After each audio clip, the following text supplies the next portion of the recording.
So, let's play a game. This is a titanium S35 VN knife. This is a titanium S35 VN knife. This is a titanium S35 VN knife. This is a titanium S35 VN knife. This is a titanium S35 VN knife. This is a titanium S35 VN knife. This is a titanium Bowler M390 knife.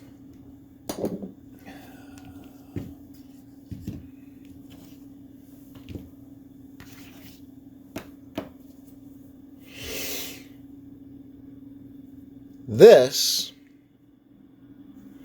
is a titanium S35 VN knife. So, this has been a long time coming.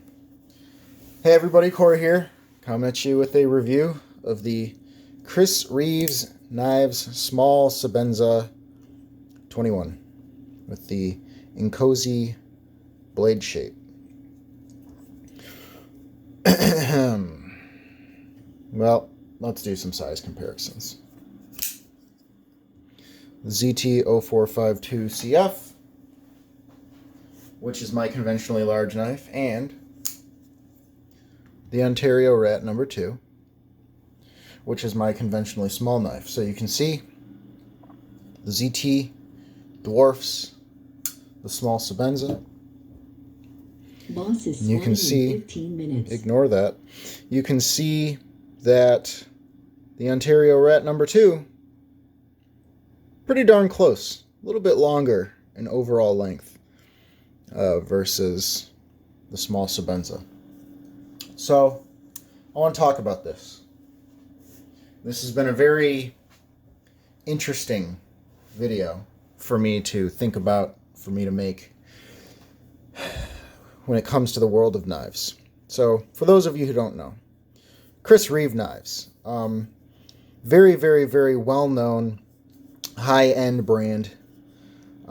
He makes all of his stuff in the USA, Idaho. I believe everything is made in Idaho. I think part of the appeal is that he makes the knives in the USA, and that's why, you know, people really specifically in the USA get pretty stoked about them. But these will typically run you, no less than about $400 for a plain version like this. And they just go up depending on what you want to do to them. Let's talk about what I like about this knife. Blade shape, love it. Very functional. And then this is something that I've never seen before. Look at that, dare I call it a bevel. I guess it would be called a bevel at the tip. This is a very interesting design where the blade stock is relatively thick, but then it comes to an extremely fine point, probably for piercing. I can't think of anything else that this would be specifically used for. I think it adds aesthetic interest to the blade, and I think it adds a lot of functionality to the blade. I kind of like the ergos. I like that there's this upswept portion that is always very comfortable for a thumb. I like that the jimping is, you know, the perfect blend of aggressive enough to be useful, but not so aggressive that it's actually, like, agitating. When I say I kind of like the ergonomics, I think this knife is just a little too small for me, for my preference. If it had a finger choil, I would really, really like that. But the shape of the knife, it's really hard. And I don't have big hands. It's really hard to get my pinky to sit on the knife. With the way that this comes down like this, my pinky just wants to keep sliding. And, you know, there's another thing. To get the grip that I want to get on this knife, my thumb is usually more up here, which you can see compared to where the jimping is. I'm actually just above the jimping. So when I want to use the jimping, I kind of have to like back my thumb up and do one of these, or I have to rest kind of the joint of my thumb on it. I don't know. This one, you know, for me, my personal taste, it's a little tiny. Let's talk about build quality. It's good. It's good. There are things that I like. There are things that I'm, you know, not necessarily stoked about. The screws, right? Okay, now this is weird. We're getting into weird territory because we know we're dealing with a high-end knife here. But there are certain things that you would normally talk about on a knife that you kind of have to give this one a pass for because you know that they're making conscious decisions. The screws aren't flush, okay? Screws aren't flush. Whatever. It's not a huge deal to me. I think it's something that is really nice when they do it, but the screws aren't flush here. The action. If you get it at the right angle, you can snap it open. No wrist. I usually have to use a little bit of wrist. The thumb studs, I like them, but they come to a little bit too fine of a point for me. It feels just kind of pokey. It feels like to get it good, to do it well, you almost have to like shove your finger into that tip and let it kind of dig into your finger so you can get the force that you need, the leverage that you need to flip the knife open. The chamfering on the edges. I like the chamfering. I like that it's not even throughout the entire knife. I like that it's a little bit wider up here. So sorry about the background noise. I like that the pocket clip is recessed.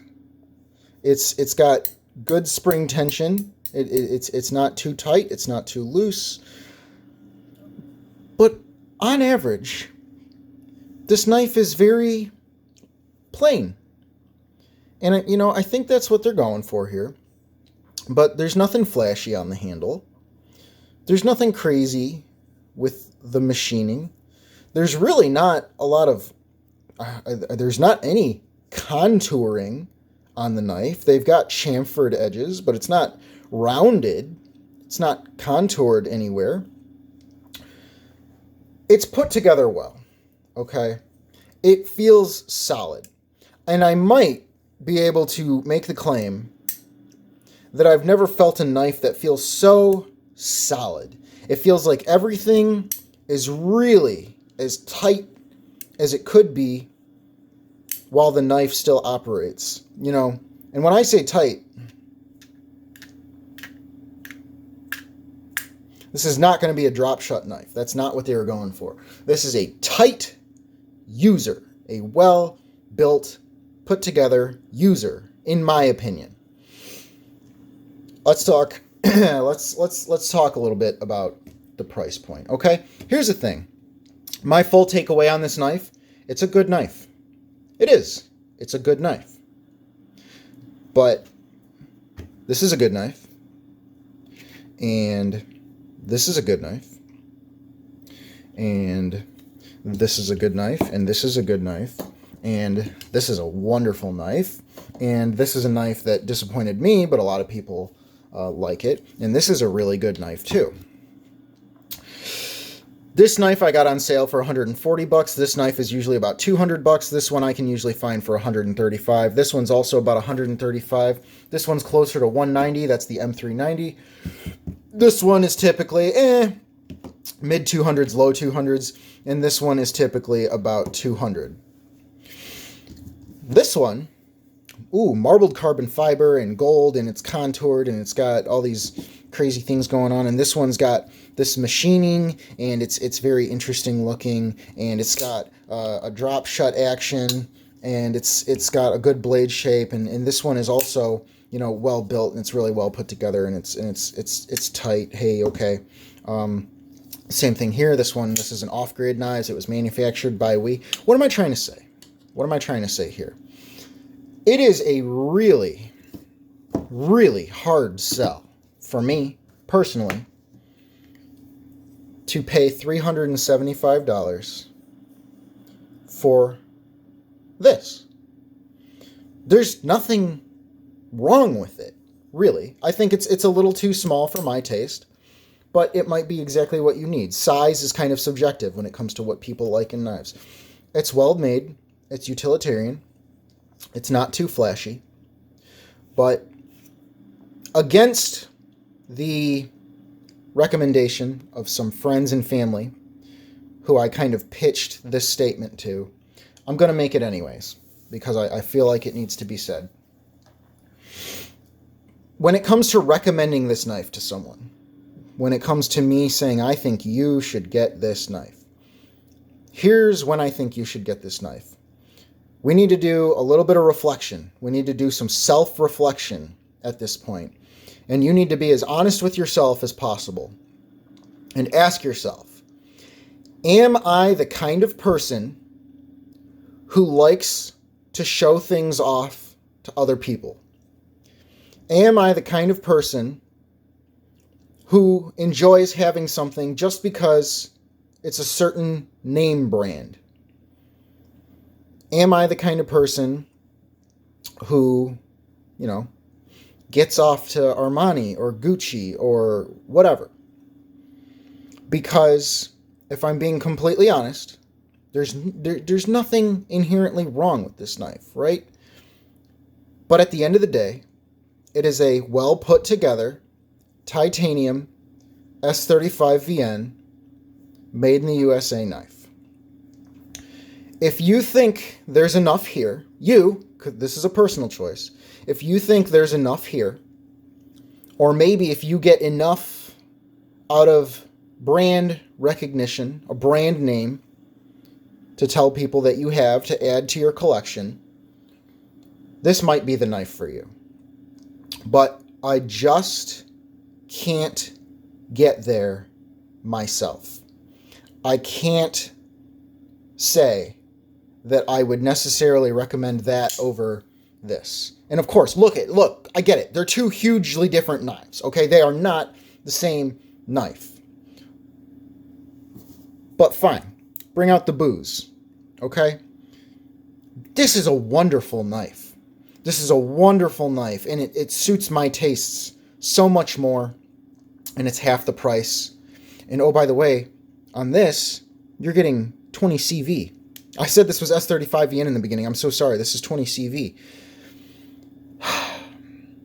I like the Sebenza. I do. But I can't necessarily recommend it from a value perspective over other knives that are out there that honestly are built just as well for half the price. If you like this, and if you know that you want this, go get it. If you can afford it, and if you know it's going to do for you what you need it to do for you, go get it. You won't be disappointed. You won't be.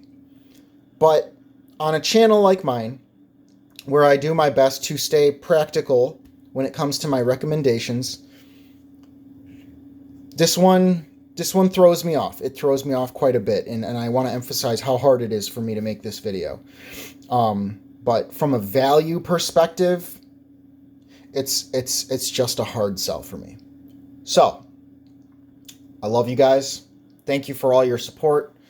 I hope nobody takes this video too poorly, but I have to be as honest as I can possibly be, and this is how I feel.